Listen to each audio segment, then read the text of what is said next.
Um, dois, três, gravando? Não.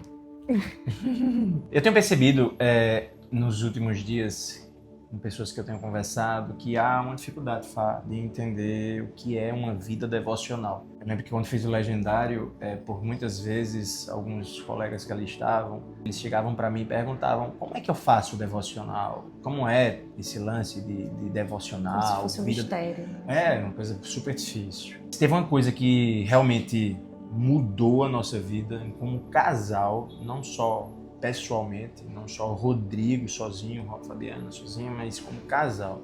Ressignificou a nossa relação, a forma como a gente entende a vida, a forma como a gente entende nossa relação, a forma como a gente entende a relação com Deus. Foi quando a gente realmente adotou essa prática de termos o nosso devocional como casal. Talvez, inclusive, foram esses insights, esses momentos com Deus como casal que nos motivou a gravar, né? A criar esse canal, enfim. A gente começou a fazer isso, compartilhar na internet algumas vezes, e as pessoas começaram a dizer: cara, por que vocês não fazem isso, não gravam vídeos nesse sentido? E a gente vai falar hoje um pouco sobre isso. Sobre isso. Mais do que devocionais, a gente vai falar sobre o que é uma vida devocional, né? Exatamente. E o que é uma vida devocional? Qual é a diferença, né? Entre devocional e uma vida devocional? A vida devocional é quando você coloca intencionalidade, eu amo essa palavra, a gente coloca intenção em desenvolver essa vida de comunhão, essa vida de fé, essa vida de busca, né? Em estar mais próximo do Senhor, conhecer mais dele, se parecer mais com ele durante toda a vida, durante todo o dia. Não limitado a alguns momentos do dia, o culto ou a missa durante a semana, a minha reunião, ou aquele momento que eu tirei para ler a Bíblia. Mas assim, você ter intencionalidade durante toda a sua vida, durante todo o seu dia, de colocar intenção em ter uma vida para Deus. É porque eu acho que o grande lance também, Fá, é o seguinte: imagina, se você você é uma pessoa disciplinada e você consegue todas as manhãs tirar aquele tempo para que você determinou para fazer uma leitura da Bíblia e fazer um momentinho de oração. Mas você faz de forma mecânica, automática, faz uma leitura dinâmica da Bíblia. Eu já fiz muito isso. Nós já fizemos. E faz uma oração para dar um check na sua agenda, mas durante todo o seu dia você esquece e você sequer é capaz de lembrar que aquela leitura que você fez, ela precisa criar e trazer uma transformação de dentro para fora. Aquele seu momento, ele foi em vão. Eu vou dar exemplos práticos, né? Acho que fica muito mais fácil da gente entender, né, amor? Sim, com certeza. Uma vida devocional. O que é uma vida devocional? É que você coloca a intenção, exemplo, eu acordei mais cedo e eu amo conseguir acordar mais cedo e ter o meu momento a sós com o Senhor. E aqui em casa é algo que é meio difícil, porque os nossos filhos, assim, costumam acordar cedo também. Então, assim, às vezes eu dei tipo cedo 10... Você já teve dia de 4 da manhã, 4h30. 5h30. Aí, por exemplo, hoje eu acordei 5 horas, eu estava sentada lendo meu livro. E aí, 5h30 ela acordou. Só teve meia hora. O Ruth acordou. Em outro momento, eu poderia ficar chateada com a situação dela ter meio que atrapalhado. Em outro momento, você ficou chateada. E aí, em outro momento, eu fiquei chateada.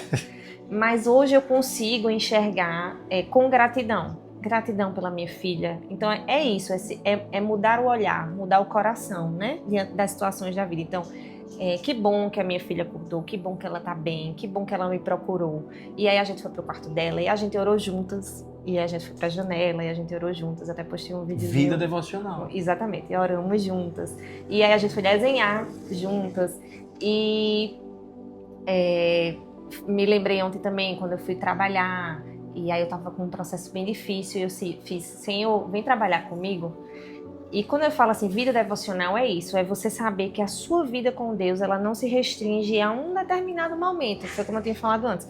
Aquele momento que você tá lendo e acabou. E o resto do dia é o seu dia secular, digamos, o seu dia do mundo.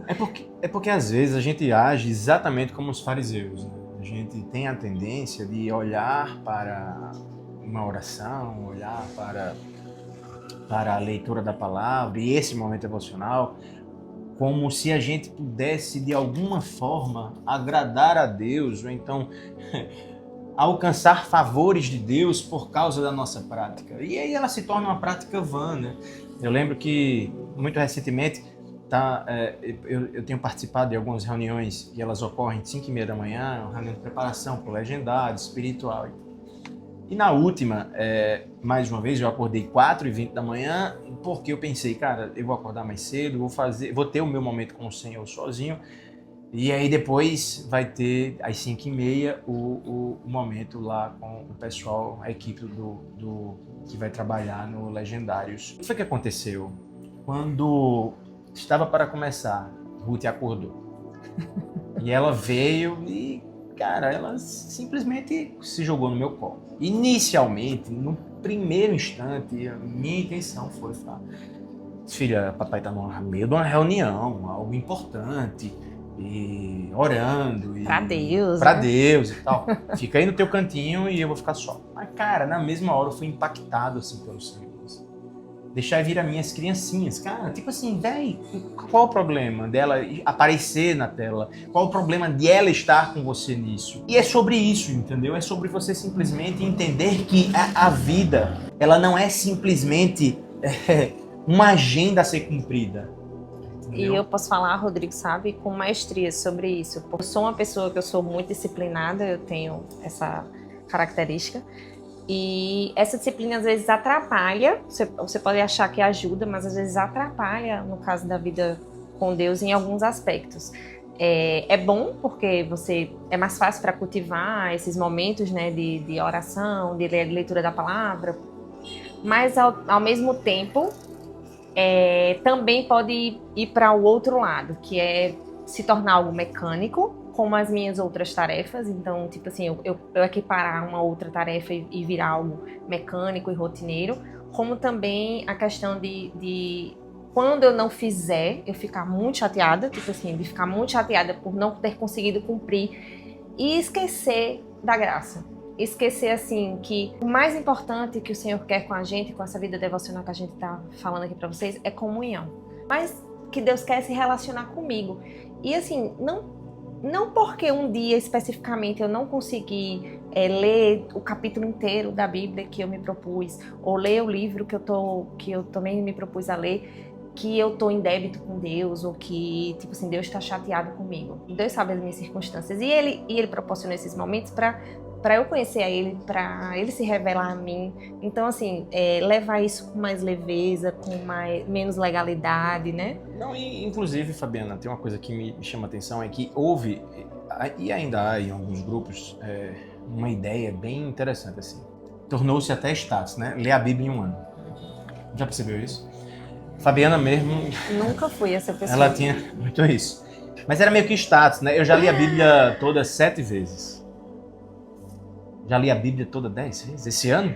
Então, assim, como eu falei, como eu sou muito disciplinada, então era assim, tipo, cara, todos os anos eu vou ler a Bíblia toda. Então, pronto, eu me propunha isso e eu comprei uma Bíblia 365, que é uma que você consegue, né? Ele vai mesclando ali. A gente não tá dizendo que não é legal, não. Não é legal, certo? A Bíblia, nem que se você tem essa proposta, mas que isso pra você é legal. Não, mas aí a pergunta que eu ia lhe fazer é a seguinte, eu ia fazer outra pergunta aqui. Das vezes todas que você leu a Bíblia um ano, quantas vezes o Senhor falou contigo?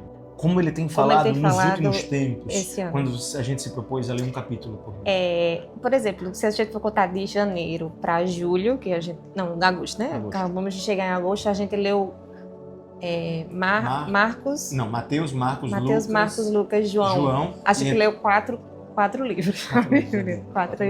São 4 grandinhos, né? Mas ainda são, assim, muito pouco. Eu teria lido metade da Bíblia. E aí? Mas a diferença é gritante, assim, a gente tá meditando sobre uma palavra e a gente fica, né? Às vezes a gente fica vários dias no mesmo texto e é muito diferente, né? Assim, a sensação é tipo, caramba, como isso sempre esteve aqui na Bíblia? Eu nunca li isso. Tem certeza? A gente chegou até um dia a fazer uma heresia, né? Tipo assim, não, colocar isso aqui agora, não tem condições. Mudar, né? Esse paradigma do tipo assim, fazer por fazer. Cara, Tipo assim, uma vida não devocional. é não é esse o intuito, Não, né? sobre Não uma é vida esse o devocional também. Essa semana foi interessante. Eu fui pra academia, nesse dia eu me propus a apenas correr na esteira. Hoje eu vou só correr. Coloquei uma série de louvores, né? E eu tenho uma prática que eu sempre, quando eu vou chegando na academia, eu faço uma oração na porta da academia. Senhor, vem treinar comigo. Todas as vezes, assim. Pai, preciso que o Senhor treine comigo. Quero trocar ideia contigo enquanto eu treino e tal. E eu falo com Deus assim, que eu também aprendi, que como ele é meu pai, então eu trato como pai e como um filho. Então eu falo com ele assim, e eu falei assim, pai, eu queria tanto que tu viesse treinar comigo, preciso trocar umas ideias contigo hoje e tal, vou só correr. Vem comigo. Isso é uma vida devocional. E aí, é sempre incrível. E ele sempre treina comigo. Porque a pessoa podia dizer assim, não, ele tá só treinando. Então, não. Mas, Não assim, tô só treinando. Gente, a gente pode aproveitar a presença do Senhor e ser ministrado. E às vezes eu coloco uma pregação e tal, mas nesse dia, como era corrida... Mas mesmo se fosse no silêncio, né? No silêncio Enfim. também, no silêncio também. Mas assim, então, aí nesse dia, como eu tava pra correr, então eu falei, eu vou correr. E aí eu comecei a correr, coloquei aquela playlist lá, um louvor, cara. E o Senhor começou a ministrar o meu coração. Eu que tinha que entregar aquele louvor a Ele, como adoração, exaltação. Eu comecei a ser ministrado por Ele naquele louvor.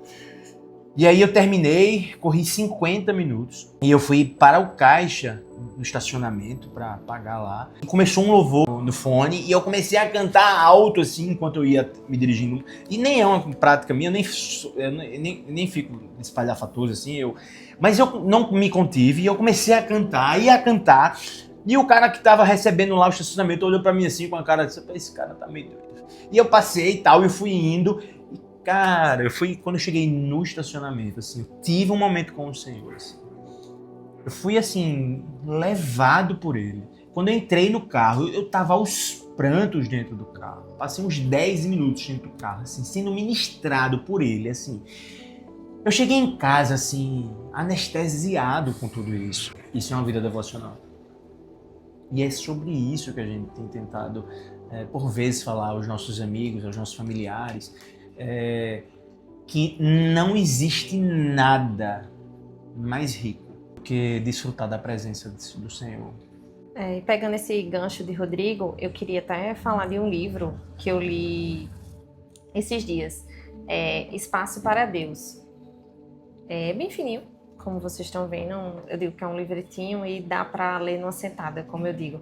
Mas ele é tão precioso, assim, e traz muito do que a gente está falando aqui. E uma das coisas que ele fala aqui, logo no início, é justamente que o Senhor ele não deseja tirar a gente do nosso... necessariamente, ele não deseja tirar a gente do nosso estilo de vida. Exemplo, então sai do trabalho para você ter mais tempo para orar.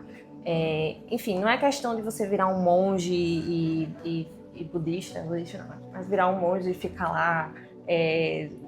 orando 24 horas, enfim, é dentro da nossa vida, dentro do nosso contexto, dentro do que Ele nos chamou para fazer, dentro das nossas atribuições como pais, como profissionais, a gente saber exatamente dentro disso, como o Rodrigo até deu o exemplo do treino, também deu o exemplo do meu trabalho, nesse contexto, a gente poder inserir, né, a nossa vida espiritual. Eu vou até ler um trechinho para vocês, que eu achei super interessante. Jesus não reage ao nosso estilo de vida, cheio de preocupações, dizendo que não deveríamos estar ocupados com afazeres terrenos. Ele não tenta nos retirar dos muitos eventos, atividades e pessoas que compõem a nossa vida. Não nos diz que o que fazemos não tem importância, valor ou utilidade, nem sugere que devemos nos afastar. A resposta de Jesus para uma vida cheia de preocupações é bem diferente. Ele nos pede que substituamos o nosso centro de gravidade, que realoquemos o centro das nossas atenções, que mudemos a nossa prioridade. Jesus quer que deixemos as muitas coisas pela única necessária. Então, assim, não é que você saia de tudo. Claro que existem algumas situações que a gente pode... pode ser algumas situações que você realmente... Vou dar um exemplo, assim. Trabalha demais e... de manhã, tarde e noite, digamos. Talvez por questões financeiras, né, amor? Mas assim, às vezes tem gente que trabalha de manhã, tarde e de noite e não tem tempo realmente pra nada, assim, nem pros filhos e, sob o pretexto de dar uma qualidade de vida melhor, pagar uma escola melhor, pagar uma escola mais cara, viajar, fazer viagens internacionais. Então, tipo, nesse caso, talvez o Senhor esteja... Talvez eu vou até mais além, vou até tocar em um assunto que, enfim, o mundo hoje, ele é o mundo dos coaches. E o mundo é sempre assim, né? Você é autor da sua história, trabalha enquanto eles dormem, você precisa conquistar, você precisa fazer. E o que é que acontece? Eu percebo que no meio cristão, tem acontecido a mesma coisa. Então, o que você mais vê são pessoas que, eu acordo às 4 da manhã, eu tenho que fazer o meu devocional, e depois que eu faço o meu devocional, eu faço o meu treino, depois que eu faço o meu treino, eu vou para o trabalho, eu tenho 72 reuniões, e à noite eu vou para a igreja, e eu trabalho em 55 ministérios. Cara, pelo amor de Deus! E o sinônimo de sucesso virou exatamente isso, né? Virou... E não foi isso que Deus ser me uma chamou. pessoa super atarefada. Quanto mais atarefado, o seu status é maior. E aí, no final das contas, eu percebo que talvez aquele que trabalhe para ter uma vida melhor, aquele que trabalhe tanto para dar uma educação melhor aos filhos, ele está melhor do que esse outro, que simplesmente faz tudo isso porque pai, ele absorveu tanto essa cultura do mundo, do ser altamente ocupado, porque isso é que realmente um homem tem que ser, uma mulher tem que ser. Eu acho que ele está muito mais distante de Deus, apesar de ter cumprido a meta dele do dia, do que aquele que não. Você tá entendendo? Uhum. Que é bem, um negócio bem... Então, não existem alguns casos em que a gente é chamado para dar um passo para trás, né? Rodrigo já teve um momento da vida dele, recente inclusive, Isso. que o Senhor chamou ele para dar um passo para trás, no sentido do trabalho financeiro, mas que buscando realmente coisas transcendentais, né, amor? Coisas que realmente importam e valores que realmente importam. Mas o que o livro quer dizer é que, no geral, nas coisas que realmente o Senhor chamou você para fazer, coisas que não estão contra a vontade dele, digamos, como a sua vida como mãe, o seu trabalho, enfim, ele não quer que você se retire disso ou, como eu disse, vá ser um monge, mas que você inclua o Senhor nessa vida. O próprio Jesus era muito atarefado, né? A gente viu que os 3 anos de ministério dele foram 3 anos muito corridos. Às vezes a gente tá lendo assim, a gente chega e fica, coitado. Tipo assim, cara, ele era o Deus, mas ele era homem também, né? Então a gente vê assim, cara, com certeza ele ficou muito cansado esse dia, que até um texto que a gente vai ler aqui rapidinho pra vocês, mas... Rapidinho? Não sei, a gente sempre diz que vai falar rapidinho, mas nunca consegue. Nunca é rapidinho. Vai, continua. Então, Jesus também teve um ministério bem atarefado, né? Mas ele tinha o momento dele de buscar o Pai. E a Bíblia faz questão de relatar isso e deixar isso bem, bem explícito pra gente, né? Marcos, capítulo 1, no versículo 35, é assim. No dia seguinte, antes do amanhecer, Jesus se levantou e foi a um lugar isolado para orar. E aí é importante que a gente entenda o contexto do que estava acontecendo, né? Quando a gente volta um pouquinho, Jesus era um sábado e ele foi para a sinagoga logo cedo e ele começou a pregar e ensinar as pessoas. E lá chega um homem e ele fica possesso de um espírito imundo e Jesus vai, repreende e expulsa aquele demônio. E depois de tudo isso ele vai para casa de Pedro, e lá a sogra de Pedro está doente, e ele cura a sogra de Pedro. E ao entardecer, a cidade inteira foi para a porta da casa deles. E lá Jesus curou muitas pessoas, Jesus expulsou muitos demônios, e todos se maravilhavam dele. Ou seja, Jesus ele teve um dia intenso de trabalho. Natural, a Bíblia não especifica a hora que isso pode ter terminado, mas eu entendo que foi muito tarde, porque a cidade inteira estava na porta lá. E quando a gente comentou isso, não foi, amor? A gente até falou assim, quando a gente vai dar uma palestra, ou um sermão, alguma coisa assim, a gente fala às vezes meia hora e a gente fica cansado. Né? Agora imagine ele o dia inteiro expulsando demônio. Quem já participou também de um negócio desse aí, de expulsar demônio, sabe o quão desgastante fisicamente é isso também. Mas enfim, naquele momento ele entendeu. Ele sabia que ele necessitava do momento dele com o Pai. Ele simplesmente, antes do dia clarear, ele saiu, se isolou num local e disse, vou buscar o Pai. A gente tem falado aqui muito sobre a questão da vida intencional, uma vida devocional com intenção, ou seja, você ter uma vida dedicada a gozar o privilégio que é a presença do Senhor. A comunhão com o Senhor. Isso é uma vida devocional. Eu acho que é mais ou menos esse o conceito. E para isso existem disciplinas espirituais que te levam, te conduzem, né? E aí a gente não vai realmente se deter às disciplinas espirituais, isso aí pode ficar para um outro vídeo, mas a gente quer tratar sobre uma específica, que é exatamente essa que Cristo nos dá o exemplo. Ele nos deu um norte, ele nos deu o princípio. Ó, separa para o Pai um momento do teu dia. Se isola, busca o Senhor. Que isso não se torne mecânico, que isso não, para que vocês não sejam um fariseu, né? Que fazia questão de orar para que todos vissem, que fazia questão de cumprir a risca na tentativa frustrada de tentar cumprir a risca a lei, a fim de gozar de Deus algum benefício. Não. Mas por dependência. Por dependência. Por entender que não há nada no mundo melhor do que desfrutar da presença e da comunhão com Deus. A gente começou o vídeo falando sobre isso. Como para a nossa vida e nosso casamento. Foi um divisor de águas. Foi um divisor de águas. Ressignificou a nossa vida. Ressignificou os nossos propósitos. Ressignificou a minha relação com Fabiana. Ressignificou a nossa relação com os nossos filhos. E, acima de tudo, ressignificou a nossa relação com o Pai. Mudou a história da nossa vida. Foi fazermos o devocional. E a gente faz junto, né, Fabiana? Cara, e isso é incrível. E quando eu olho para esse texto aqui, eu percebo tantas... Mas você leu o 35? Não, ainda não. Calma, deixa eu... Li, claro. Eu Jesus se levantou e foi até o local gelado, eu parará. Eu li, TDAH. Então...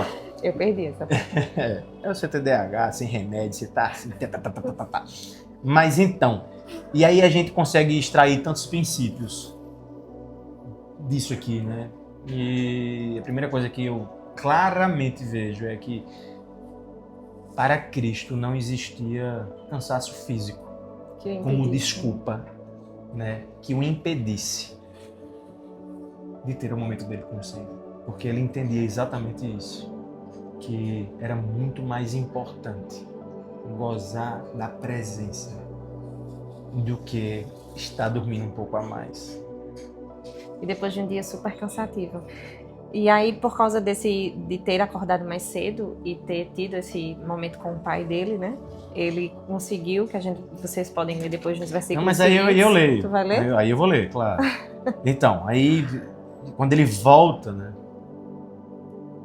A galera tá atrás dele. A galera tá atrás dele, todo mundo. Simão vai lá, Quem Pedro, imagine, e os mais outros gente saíram, querendo ser curado. Né? Para procurar. E aí quando encontraram, todos estão à tua procura. E aí imagina, Jesus naquele momento, ele estava ali em Cafarnaum. Ele era o auge. O auge. Ele era a sensação daquela pequena cidade. Ele era assim, o cara. E estava todo mundo atrás dele, assim. Aí o que é que ele diz? Devemos prosseguir para outras cidades. E lá também anunciar a minha mensagem. Foi para isso que eu vim. Quer dizer, porque ele teve esse momento com Deus de manhã, porque ele saiu para falar com Deus de manhã, foi que, né, o pai revelou direcionamento. Então, é exatamente isso. Então, gente, é como eu falei, é questão de necessidade, é questão de dependência, porque a gente não consegue dar um passo na nossa vida. Então, a primeira coisa é o seguinte, Cristo, apesar do cansaço, busca o Pai, e lá ele encontra um renovo de forças. Porque ele precisava desse renovo espiritual para, né? E aí, lá ele encontra discernimento. Não é aqui que nós temos que ficar. Ele encontra direcionamento. Nós precisamos avançar e ir para a próxima cidade, porque foi para isso que eu vim. Ele entendeu também que ele tinha que cumprir um propósito. E ele não poderia abrir mão jamais desse propósito, que era cumprir a vontade do Pai dele. Quanta verdade. Num trecho tão pequeno. E o desafio que a gente deixa, né, para vocês, né, hoje, diante de tanto que a gente compartilhou hoje, primeiro, que uma vida devocional é uma vida inteira, intencional, integral, dedicada a ter essa comunhão e essa presença, e desfrutar dessa presença, seja no carro escutando um louvor, seja em silêncio no carro, uma coisa que, por exemplo, para mim é muito difícil ficar em silêncio. Às vezes eu quero botar louvor no carro, eu faço, não, hoje eu vou ficar em silêncio, porque eu quero realmente, como eu brinco assim, ouvir o silêncio do barulho. Eu tenho uma brincadeirinha que eu falo assim, que é tipo escutar o barulho mesmo na rua e escutar os pássaros e, enfim, escutar a voz de Deus, escutar, me ouvir. Essa questão da solitude, a comunhão com os irmãos e, enfim, durante todo o dia você enxergar numa fila do pão que, tipo, aquela pessoa ali não é só uma pessoa que está na fila, mas é um filho de Deus. Então, toda a ótica do seu dia muda, né? Muda completamente. Tudo muda durante o seu dia. Então, uma falta de paciência, talvez, que você teria numa situação, você já enxerga de outra forma. É uma falta de paciência no trânsito, então você já diz assim, não, porque o Senhor quis que aprove ao Senhor, de repente foi bem melhor eu ter me atrasado aqui por causa disso, enfim, a sua vida passa a ter outro sentido. E outra coisa que a gente queria deixar assim registrado, que além disso, é importante que a gente desenvolva momentos e tempos também intencionais de dedicação à palavra, de dedicação à oração. Se para você funciona no começo da manhã, que é o meu caso, acorda mais cedo. Se para você funciona, enfim, cada um sabe sua realidade. Mas assim, o quanto é importante esse momento, o quanto é importante você, no começo vai ser difícil, mas hoje eu não tive tempo, não, mas tipo, insiste. Porque os frutos disso, eles vêm assim, frutifica, né? Como uma árvore frutifica e você nem sente que tá. E quando você vê, de repente, você está sendo transformado pela palavra. E como o Rodrigo disse, né, já várias vezes, a gente tem o nosso momento devocional individual, o meu é pela manhã, o dele às vezes é mais pela tarde, e à noite, quando as crianças dormem, a gente tem o nosso. O nosso, E a gente não abre mão. Claro, existem, como eu falei, existem dias que a gente tem célula, enfim, alguma coisa assim. Ontem, por exemplo, teve culto das mulheres. Já não então, rolou, né? Ontem chegamos muito tarde em casa. E tudo bem. E tudo bem. Vamos fazer hoje. E tudo bem, exatamente. E aí a gente tenta fazer isso, mas assim, é uma prioridade. A gente nunca vai trocar, por exemplo, por um filme ou por alguma coisa assim, porque é a nossa prioridade. Porque a gente sabe que isso nos une como casal, isso nos fortalece como cristãos, enfim. E é isso, se você não decidir, né, que aquele vai ser o momento e aquela é a sua prioridade, primeiras coisas primeiras, então nunca vai ser. E aí eu desafio você a começar em casa. Desafio você. Se você é casado, o meu primeiro desafio para você é comece a orar com sua esposa, com seu marido. Tenha essa prática de oração. É na hora de dormir ali, tudo bem. Pega na mão, pode ser deitado, não tem problema nenhum. Mas não abram mão disso. Se para vocês ainda está meio confuso a leitura da Bíblia, ainda não entende, busca um livro que vocês possam ler juntos. Cara, a gente também tem isso, né? A gente também tem o nosso livro. A gente tem um livro que a gente lê juntos, né? Eu tenho um livro que eu leio só, a Fabiana tem um livro que lê só, tem um livro que a gente lê junto, mas eu compartilho o que eu leio com ela, ela compartilha o que lê comigo, e aí a gente no final está lendo 3 livros ao mesmo tempo. Ou mais. Então, assim, mas não abram mão, como casal, de buscar a presença do Senhor na relação de vocês. Porque o mundo vai lutar contra o casamento de vocês. E só tem uma forma de vocês